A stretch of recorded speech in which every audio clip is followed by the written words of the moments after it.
আচ্ছা, আমরা গতদিন তৃতীয় অধ্যায়ের সংখ্যা পদ্ধতি নিয়ে করছিলাম, মনে আছে তোমাদের?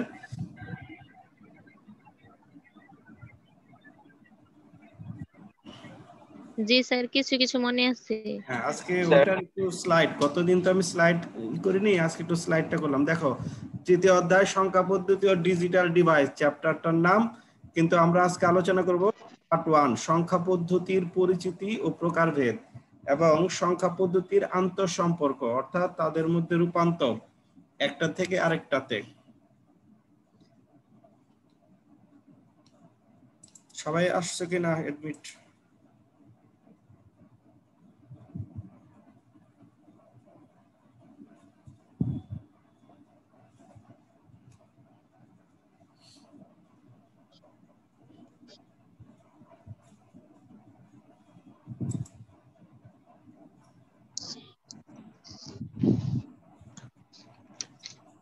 ওকে,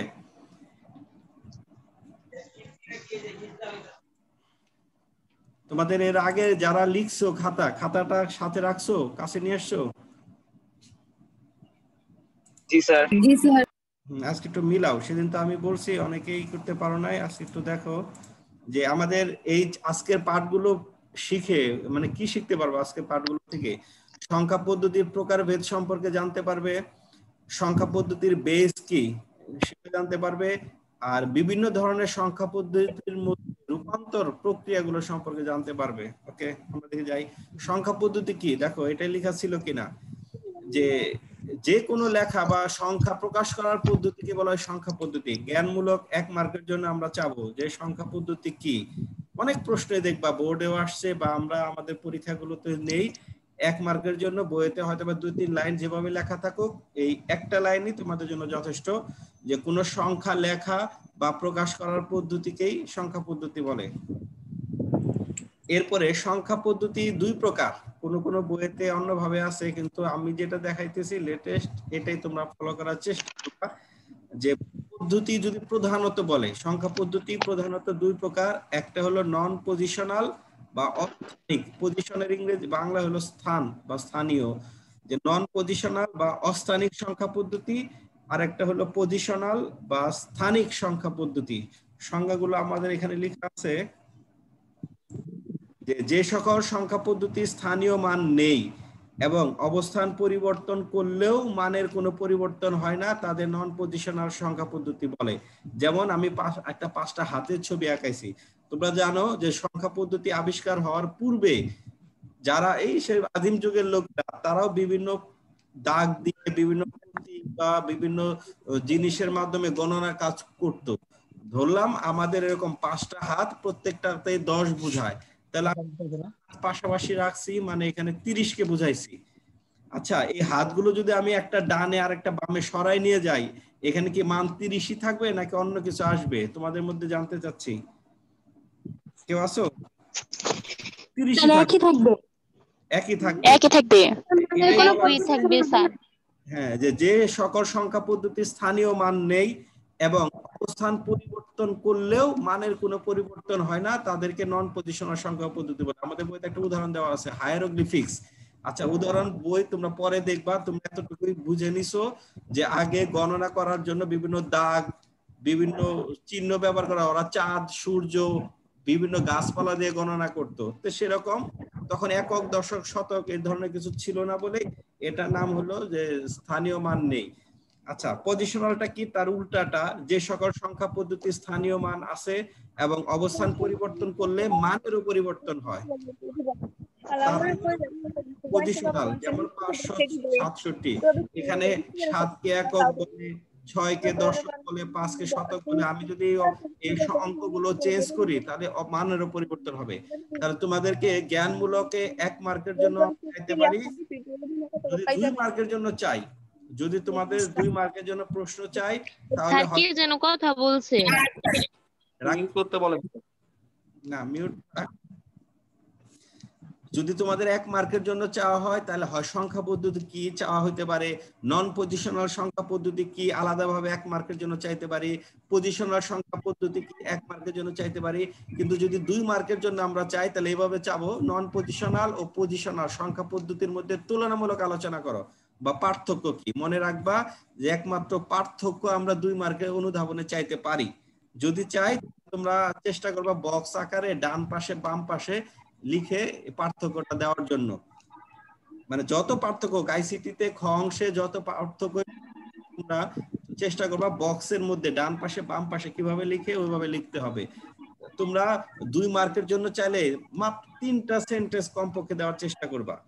হয়তোবা সংজ্ঞা দিয়ে দিলে একটা সেন্টেন্স, 2 নম্বর হয়তোবা দিলা নন পজিশন সংখ্যা পদ্ধতি পূর্বে ব্যবহৃত হতো এবং এগুলো লিখতে সময় বেশি লাগতো বা জায়গা বেশি নিত। তুমি খেয়াল করো আমরা এই যে 3টা হাত দিয়ে 30কে যদি বুঝাই তাহলে 3টা হাত দেওয়া হলো, অথচ 30 আমি 3-এর পরে 0 অল্প জায়গাতে লিখতে পারতেছি। এটাও একটা পার্থক্য আকারে নিবা যে পজিশনাল সংখ্যা পদ্ধতি লিখতে জায়গা কম লাগে, নন পজিশনাল সংখ্যা পদ্ধতি লিখতে জায়গা বেশি লাগে।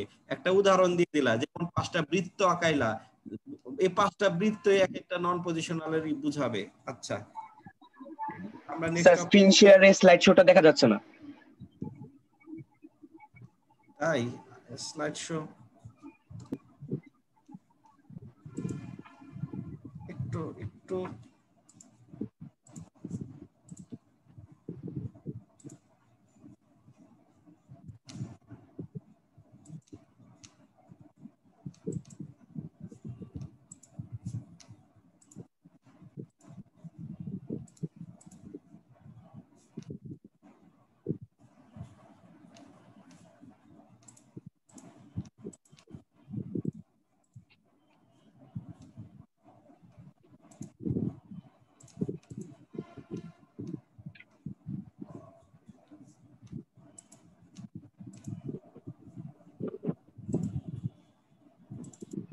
আচ্ছা, এখন দেখা যায়?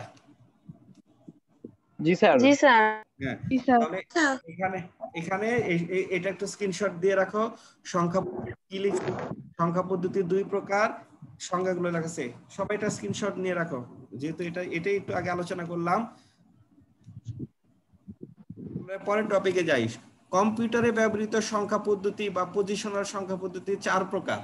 তোমাদের যদি প্রশ্ন করে শুধু সংখ্যা পদ্ধতি প্রধানত কত প্রকার বা কত প্রকার, তোমরা লিখবা 2 প্রকার, সেটা হলো পজিশনাল আর নন পজিশনাল। কোন বইতে সরাসরি বলা থাকে যে কম্পিউটারে ব্যবহৃত সংখ্যা পদ্ধতি 4 প্রকার, সে বাইনারি, দশমিক বা ডেসিমাল, অক্টাল বা হেক্সাডেসিমাল।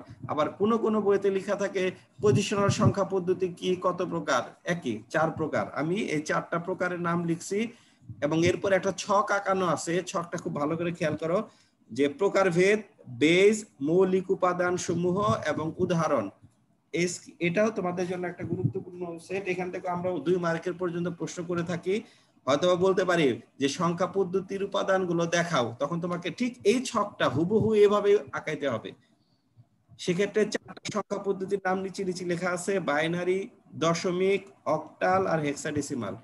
বেস গুলোর মধ্যে লেখা আছে 2, 10, 8, 16। আমরা এর আগে যে ক্লাসটা নিছি সেখানে হয়তোবা বলছিলাম যে বাইনারিতে মোট উপাদান ব্যবহার হয় 2টি, এই জন্য দেখো বাইনারির বেস 2 দেওয়া আছে।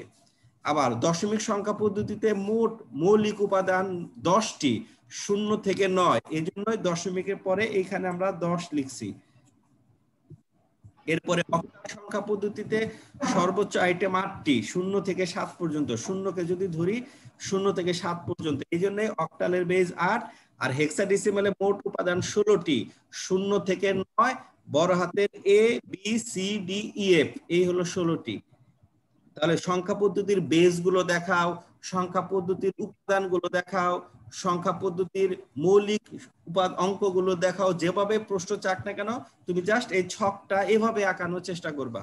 ডান পাশে একটা উদাহরণ দেওয়া আছে, দেখো বাইনারি সংখ্যা পদ্ধতির উদাহরণ। তুমি কখন বুঝবা এটা বাইনারি?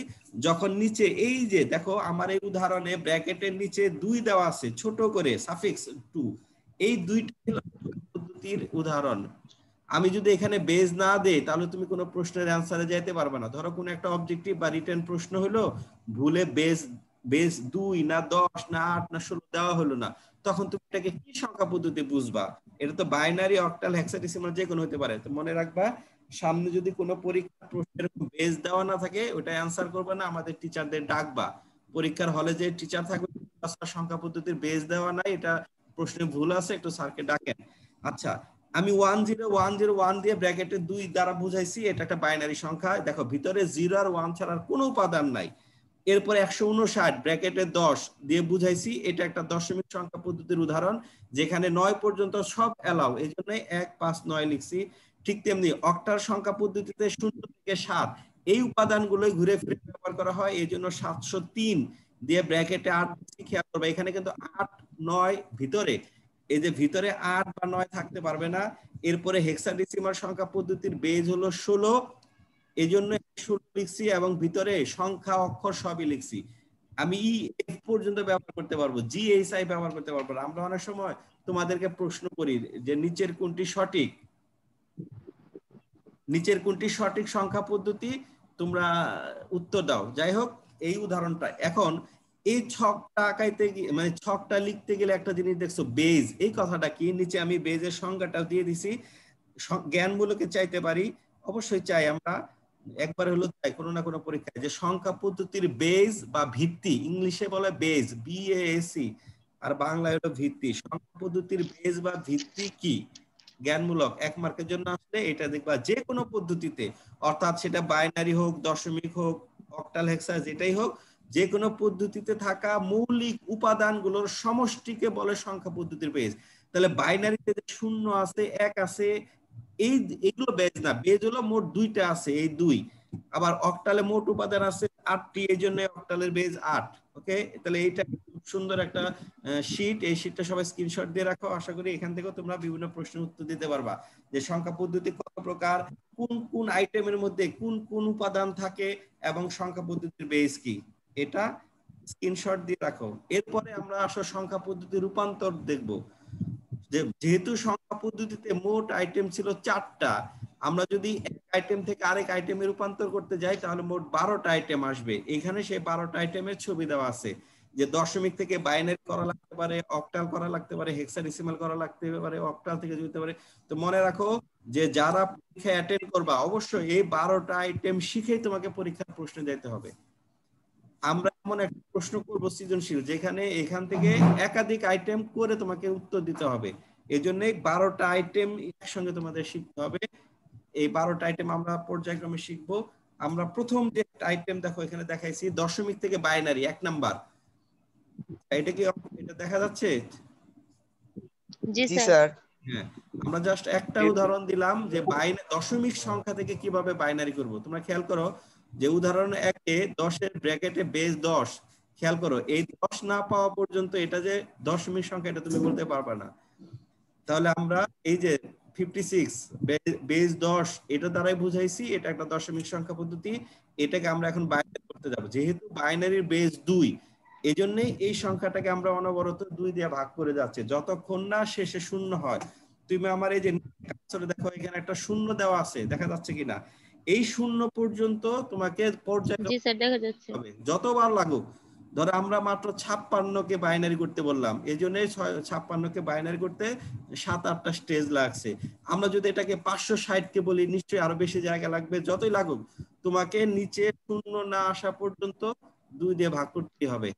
চলো ভাগটা কিভাবে করছি দেখো। প্রথমে এই 56কে এভাবে 2 দিয়ে প্রথমে ভাগ করছি। 56কে 2 দিয়ে ভাগ করলে 28 বার যায়, এই জন্য ভাগফল আকারে নিচে লিখছি 28, এবং একটু দাগ দিয়ে ডান পাশে, যেহেতু অবশিষ্ট নাই, শূন্য। এই লাইনটা শুধু বুঝে নাও যে 56কে 2 দিয়ে ভাগ করলে 28 বার যায়, নিচে বসছে 28।